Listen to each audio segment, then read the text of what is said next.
성도님들 어떤 말로도 위로가 안 되는 경우가 있지 않습니까? 당신 말 다 맞는 말인데 위로는 안 되네. 뭐 이런 거죠. 오늘 살펴볼 시편 말씀도 그런 경우를 담고 있는데요. 아예 위로 받기를 거절한다. 이렇게 말할 정도로 마음이 상한 상태입니다. 어떤 말씀인지 한 구절씩 살펴보면서 우리에게 주신 의미를 상고해 보겠습니다. 시편 77편인데요. 그중에서 2절 말씀 함께 읽습니다.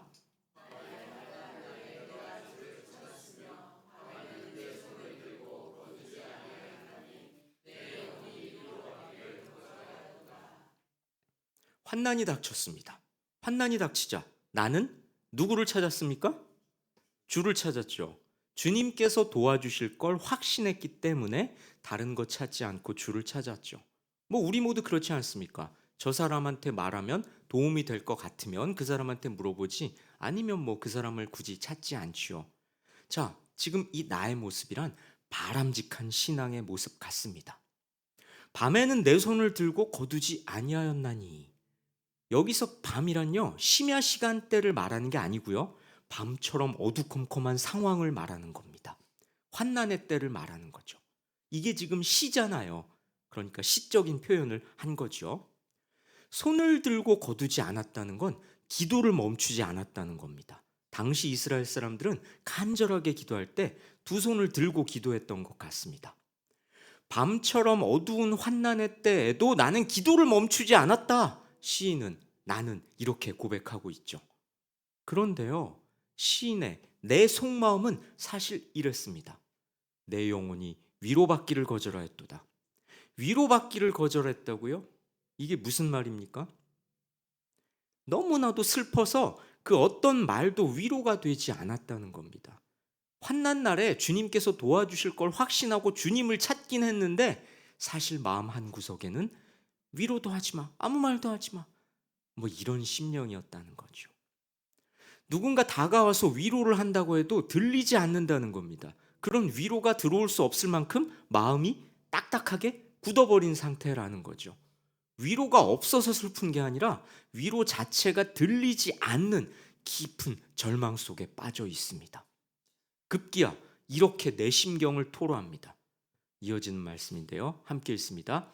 내가 하나님을 기억하고 불안하여 근심하니 내 심령이 상하도다 셀라. 주께서 내가 눈을 붙이지 못하게 하시니 내가 괴로워 말할 수 없나이다. 불안해하면서 근심합니다. 마음이 아프죠. 심지어 잠을 이루지 못할 정도입니다. 눈 좀 붙이면 그나마 좀 나을 것도 같은데 주님께서는 그마저 어렵게 하십니다. 잠을 잘 수 없는 지경에 처하도록 내버려 두신다는 거죠. 우리 성도님들 잠을 잘 못 주무시는 분들 왕왕 계시지 않습니까? 이렇게 스타렉스 타고 가면 나 어제 잠을 못 자서 너무 힘들어 이렇게들 말씀하시는 게 조수석에 앉아 있는 저한테 다 이렇게 들려요. 안 듣는 것 같지만 귀가 이렇게 싹싹싹싹 움직이면서 김 권사님 뭐라 그러나, 뭐 이 권사님 뭐라 그러나 다 듣고 있습니다. 잠 잘 못 주무시는 분들 많으시죠. 뭐 저희 부모님도 그러신데요. 뭐. 자, 그러니 그게 얼마나 힘든지 조금 실감이 나시죠. 잠 못 자는 그런 어려움이. 나도 지금 너무 괴롭습니다. 고통이 심해서 잠도 못 자겠고 말도 나오지 않을 정도죠. 그런데요, 우리가 주목할 건 이 부분입니다. 내가 하나님을 기억하고 불안하여 근심하니. 성도님들 이거 좀 안 이상하세요?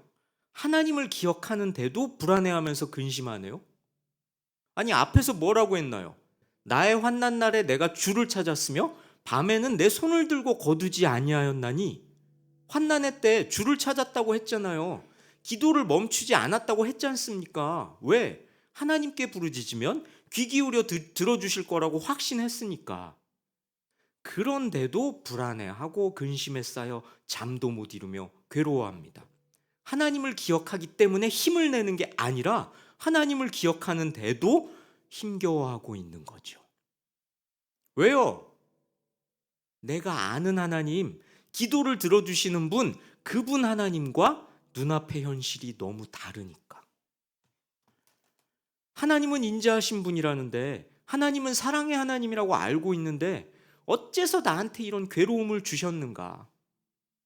하나님은 자비의 하나님인데 내 괴로움은 왜 끝나지 않는가? 내가 알고 있는 하나님과 내가 처한 현실 사이의 이 거리는 나로 하여금 잠을 못 자게 합니다. 나는 결국 하나님께 묻습니다.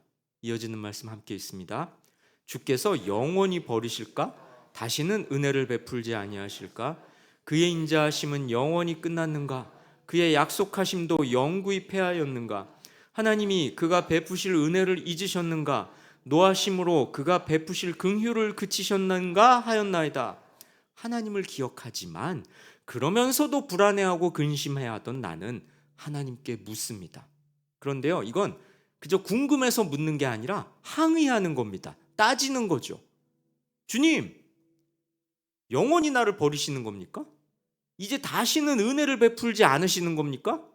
하나님의 인자하심이란 이제 끝나버린 겁니까? 내 구원자가 되주시겠다는 그 약속도 이제 영구적으로 폐지된 겁니까? 은혜 베푸기를 잊으셨습니까? 화가 나셨어요? 화가 나셔서 긍휼 베푸시기를 멈추셨습니까? 이렇게 비탄에 빠져 절규하듯이 하나님께 따집니다. 왜요? 환난 중에서 간곡하게 하나님의 구원을 요청하는 간구를 했음에도 하나님께서는 아무 답이 없으시니까요. 아까 그랬잖아요. 밤에도 기도했다고 내가 고백했잖아요. 그런데 답이 없으니 시인은 저렇게 하나님한테 따지고 있는 겁니다. 내가 하나님으로부터 진노를 받았나? 하나님께 버림받은 건 아닌가? 이런 생각을 하고 있는 겁니다. 하나님의 즉각적인 응답이 없자 근심하고 불안해하며 절망하고 있는 거죠. 하나님께서 구해주시길, 이 상황에서 꺼내주시길 말이죠. 그런데 하나님께서는 침묵하시는 것 같습니다. 응답이 없으신 것 같습니다. 왜요? 내 상황은 변함이 없으니까요. 문제는 해결되지 않고 고통은 줄어들지 않고 있으니 말이죠. 성도 여러분, 이런 경험 있지 않으십니까? 하나님께 간절히 간구하고 있지만 하나님께서 무관심하신 것처럼 느껴질 때 말입니다. 응답이 없는 것 같고요. 나를 버리셨나? 나에게 진노하시는 건가? 나에겐 관심이 없으신 건가? 이렇게 생각될 때 말입니다. 자, 그런데요, 하나님께 항의하는 내 모습이란 불신이 아니라 오히려 믿음의 모습입니다. 하나님께 따지고는 있지만요, 오히려 하나님을 깊이 인식하고 있기에 나오는 신앙의 표현이라는 거죠. 왜 우리도 그렇지 않습니까? 성도님들 주민센터나 이런 관공서에 자주 가시는지 모르겠는데요. 관공서 가면 이렇게 막 따지시는 분 있지 않습니까? 민원을 해결해 달라는 거죠. 그런데요, 요즘에는 그분들도 담당자가 누군지 확인한 다음에 그 사람만 집요하게 물고 늘어집디다. 제가 이렇게 보면 서류 하나 떼러 이렇게 갔다가 이렇게 보고 있으면 요즘에는 이 노년의 성도님들도 그걸 다 아시나 봐요. 이 사람한테 말해서 소용없다. 딱 해당자를 찾더라고요. 이제 그래도 안 되면 높은 사람 오라고 하죠. 소리를 크게 내서 그 주민센터에 저 뒤에 뭐라 그래요? 멀찌감치 앉아 있는 조금 이렇게 높으신 분이 나와서 이 상황을 해결하게 만들려고 이렇게 상황을 조성하십디다. 자, 이를테면 그렇다는 겁니다. 하나님께 항의하는 건 하나님을 믿으니까 따지는 거죠. 이 상황이 하나님께 달려 있음을 내가 확신하니까 하나님께 따지고 있다라는 겁니다. 자, 아까 봤던 말씀 다시 한번 볼까요? 시편 77편 4절 아까 보셨던 겁니다. 함께 읽습니다. 주께서 내가 눈을 붙이지 못하게 하시니 내가 괴로워 말할 수 없나이다. 나는요, 밤새도록 잠을 자지 못했습니다. 그런데요, 자세히 보세요. 주께서 내가 눈을 붙이지 못하게 하시니, 하나님께서 그렇게 하셨기 때문입니다. 이게 무슨 말일까요? 내가 평안하고 안 평안하고가 하나님께 달려 있다고 생각한다는 거죠. 내가 지금 겪고 있는 고난으로부터의 구원을 하나님이 허락하시지 않았기 때문에 밤새도록 잠을 자지 못했다는 겁니다. 그렇습니다. 내가 괴로워 말할 수 없나이다. 말로 다 할 수 없을 정도로 괴로워서 지금 하나님께 따지고 있지만요, 이건 불신앙의 증거가 아니라 오히려 하나님이 살아계심을 확신하기 때문에 내뱉는 처절한 신앙의 고백인 겁니다. 하나님이 죽은 하나님이 아니라 살아계셔서 역사하심을 믿어 의심치 않으니까 하나님 때문에 잠 한숨 자지 못한다고 항의를 하는 거죠. 왜 층간소음 있을 때도 당신 때문에 잠 못 잤어? 쉽게 말해서 그 원인 유발자한테 따지지 않습니까? 소음 유발자한테 따지지, 층간소음 때문에 잠 못 잤는데 아랫집 가서 따지는 분은 없지 않습니까? 이를테면 그렇잖아요. 마찬가지입니다. 주님, 나 한숨도 못 잤습니다 라고 주님께 따지고 있다는 건 하나님을 깊이 사랑하고 신뢰하기 때문에 이렇게 처절하게 슬퍼한다라는 거죠. 우리 인간관계에서도 그렇지 않습니까? 드라마들 좋아하시죠? 왜 배신당한 여자가 복수의 칼을 가는 건 뜨겁게 사랑했던 남자한테 칼을 갈지 않습니까? 반대도 마찬가지겠죠. 요즘엔 남자들도 배신 많이 당합디다. 복수의 칼을 갈죠. 내가 저 여자 저거, 응? 옆에 있는 잘생긴 남자랑 웃고 있는 저 모습을 울음으로 바꿔주리라. 그렇게 이를 갈지만 그 마음속에는 과거에 뜨겁게 사랑했던 그 애증이 남아있기 때문이겠죠. 평소 나랑 별 상관없는 사람, 애초에 믿지 않던 사람한테는 이런 말을 꺼내지도 않죠. 그렇습니다. 나는 지금 응답 없는 하나님을 향해 항의를 하고 있지만요, 이건 역설적으로 하나님이 내 주인이라는 확신이 있기 때문에 가능한 겁니다. 자, 이제 나는 어떻게 내 앞에 환난을 극복해야 할까요? 이어지는 말씀 봅니다. 함께 읽습니다. 지금까지 내가 절망했던 건 하나님 책임이 아니라 내 잘못이었던 겁니다. 신앙이 약해진 내 탓인 거죠. 하나님이 나를 잊으신 것 같고 버리신 것 같았지만 그게 아니라 나한테 문제가 있었던 겁니다. 하나님을 향한 내 신뢰가 약해졌기 때문에 괴로움의 늪에서 빠져나오지를 못하는 거죠. 하나님이 변하신 게 아니라, 하나님이 무관심하신 게 아니라 내가 하나님을 향해서 완전히 신뢰하지 못하고 있기 때문에 내가 스스로 괴로움에서 허우적대고 있다는 겁니다. 그래서 나는 이렇게 하기로 다짐합니다. 함께 읽습니다. 지존자의 오른손의 해 곧 여호와의 일들을 기억하며 주께서 옛적에 행하신 기이한 일을 기억하리라. 오른손이란 하나님의 권능을 상징하는데요, 전능하신 하나님께서 권능을 행사하셨던 때를 회상해 보리라.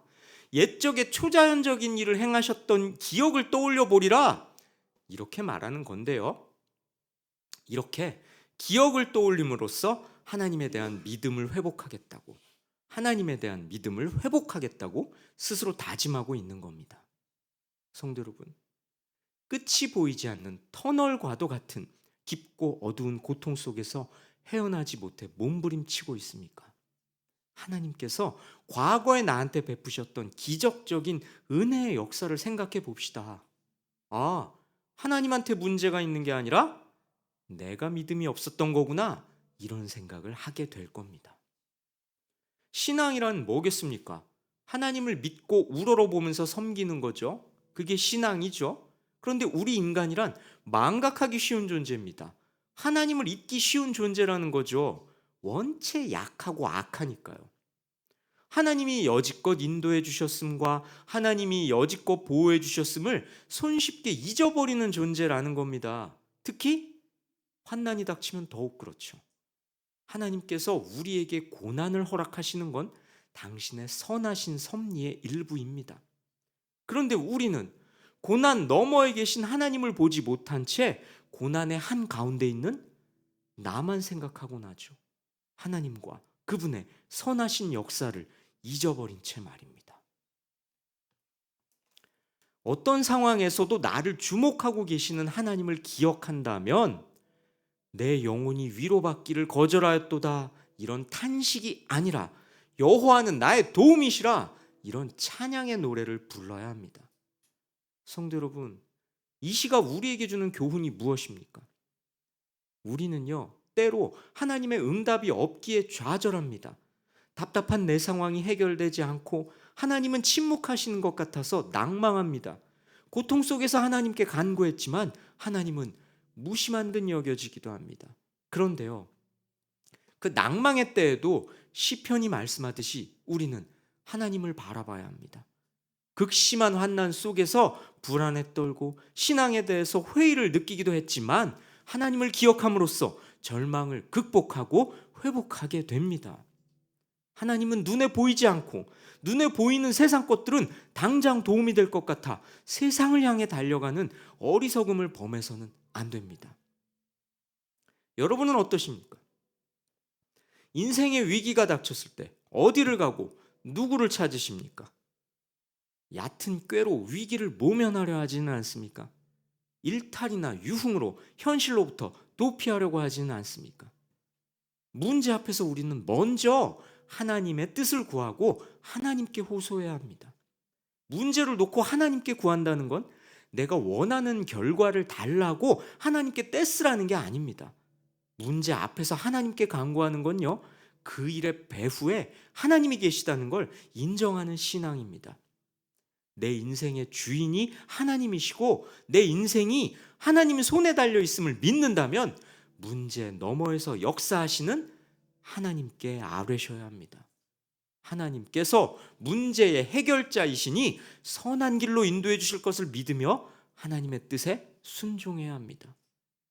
때로는요, 하나님의 응답이 너무 더디다고 나를 버리신 것 같다고 생각될 때 그때에도 우리는 하나님을 신뢰해야 합니다. 에스겔 말씀 볼까요? 함께 읽습니다. 그러므로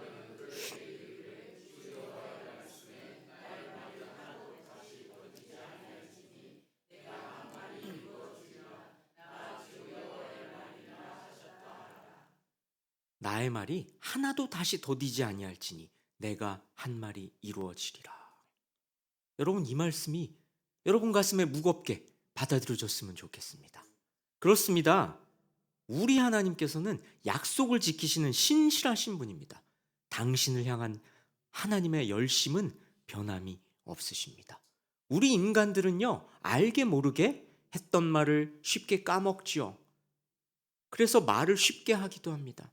특히 인간의 약속이란 게 얼마나 얄팍합니까? 옛날에 봤던 유명한 영화 중에 이런 대사도 있습니다. 약속이란 깨지기 위해서 있는 것이다. 뭐 말도 안 되지만, 논리적으로는 말도 안 되지만 고개가 끄덕끄덕해지는 말이죠. 그렇습니다. 우리 인간의 말이란 그렇게 팔랑거리는, 그런 나풀거리는 얇디 얇은 것일 뿐이죠. 그러나 우리 하나님께서는 약속을 지키시는 분입니다. 우리 인간의 시간 속에서 당신의 역사는, 하나님의 역사는 더딘 것 같을지라도 하나님의 시간 속에서는 조금도 더디지 않습니다. 하나님께서는요, 당신의 말씀이 반드시 이루어지리라고 분명하게 계시하셨습니다. 그러니 우리는 내 힘으로 해결할 수 없는 너무나도 커 보이는 문제 앞에서 다른 해결책을 찾지 말아야 합니다. 여호와를 의뢰하고 여호와께 문제를 의탁해야 합니다. 문제의 해결책을 하나님의 말씀 안에서 찾는 자가 참 신앙자입니다. 하나님을 믿는다고 하면서 다른 것에서 자꾸 답을 찾는다면 그는 이미 하나님을 믿는 게 아닙니다. 게다가요, 하나님께서는요, 종종 우리가 예상한 것과는 다른 방식으로 일하십니다. 우리의 기대를 뛰어넘는 놀라운 일들을 예비하시기도 합니다. 오늘 살펴본 시편 77편에는요, 이런 말씀이 있습니다. 함께 읽을까요?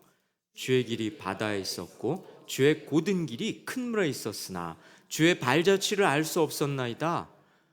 신은 신밑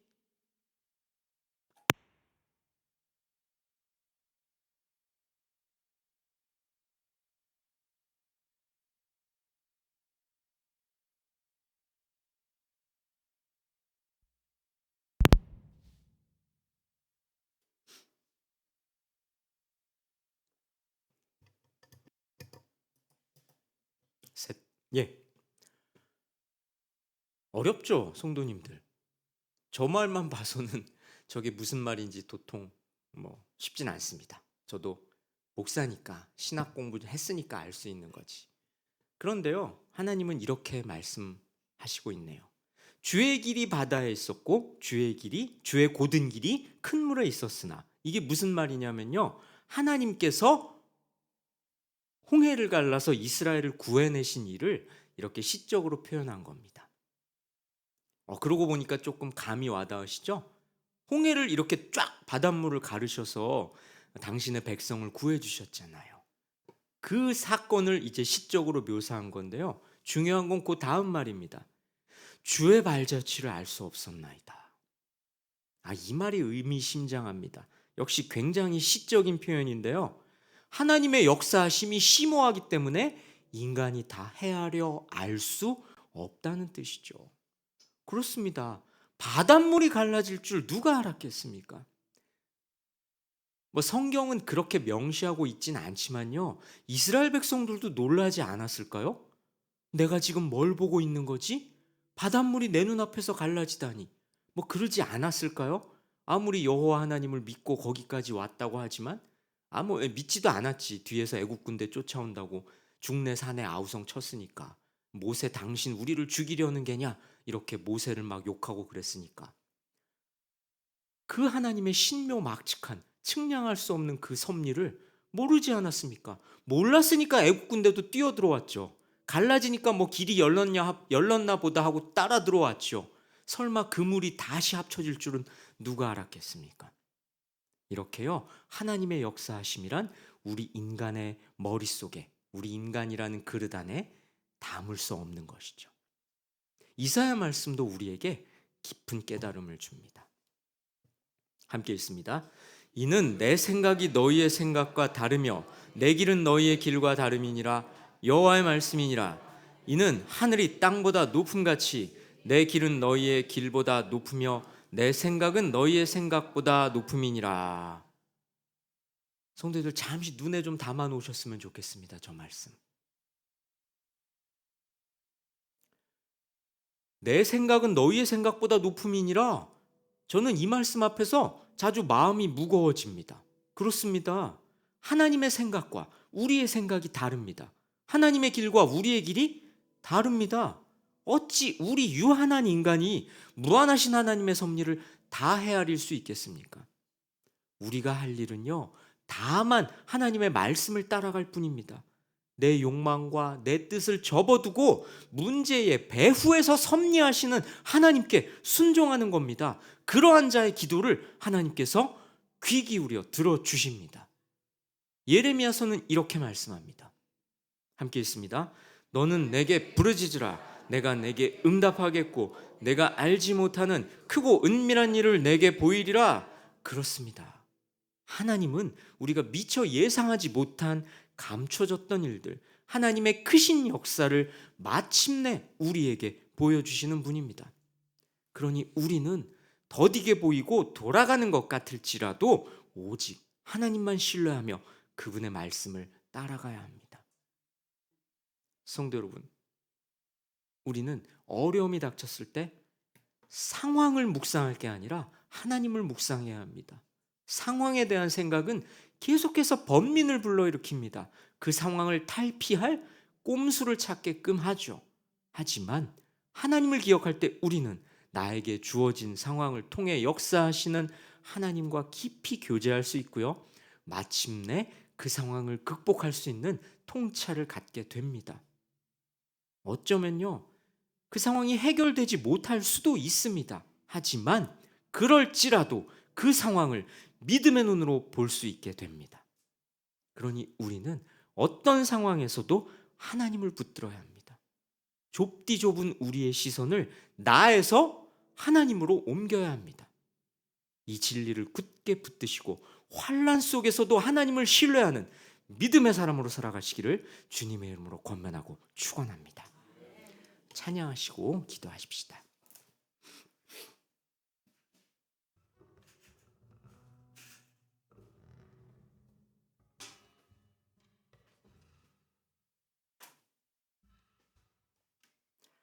여러분, 이 찬양의 가사도 우리에게 크게 도전하고 있는 것 같습니다. 바울의 고백으로 만든 찬양이죠. 나의 약함이 곧 강함이라. 이렇게 성경은 좀 짧게 되어 있는데 우리의 약함을 강함으로 바꾸시고 우리의 약함을 사용하시어 강하신 당신의 뜻을 이루시는 그 강하신 하나님을 함께 찬양하십시다.